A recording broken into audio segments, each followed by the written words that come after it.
Friends, నేను movie రాజా. తాజాగా Tollywood hero Nani కన్నీరు పెట్టుకున్నారు. అదేంటి, నాని ఈ మధ్య మంచి ఫామ్ లో ఉన్నాడు కదా, వరుసగా హ్యాట్రిక్ కొట్టాడు కదా, అలాంటిది ఎందుకు కన్నీరు పెట్టుకున్నారు అనుకుంటున్నారా? అయితే అసలు విషయం తెలిస్తే మీరు కూడా బాధపడతారు. ఈ మధ్య జరిగిన బాంబు దాడిలో ఓ చిన్నారి గాథ చూసి ఉబికి వస్తున్న కన్నీళ్లను ఆపుకుంటూ ఆ చిన్నారి గురించి మిగతా వాళ్లకు తెలియజేయడానికి సోషల్ మీడియాని ఆశ్రయించాడు హీరో నాని. ఇరాక్, సిరియాల దేశంలో ప్రజల పరిస్థితి మరీ దయనీయంగా ఉంది. ప్రతిరోజు బాంబు దాడులతో దదరిల్లిపోతున్న ఈ దేశాలు వందలాది మందిని నిరాశ్రయులను చేస్తున్నాయి.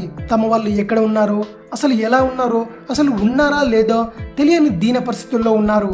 అలాంటి పరిస్థితిని ఎదుర్కొంటున్న ఓ చిన్నారి భయంతో ఏం మాట్లాడలేని పరిస్థితిలో అమాయకంగా తన తండ్రి గురించి వెతుక్కుంటూ ఉండటాన్ని చూసి నాని ఒక్కసారి హృదయం కలిచివేసిందట.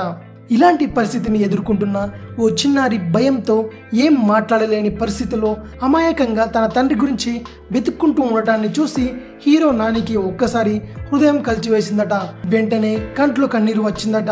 ఇలా నాని తన బాధను తన ఫ్యాన్స్ తో షేర్ చేసుకున్నాడు. ఇది విషయం. మరిన్ని మూవీ న్యూస్ కోసం రిమిక్స్ కింగ్ ఛానల్ ని సబ్స్క్రైబ్ చేయండి. Thanks for watching. బాయ్.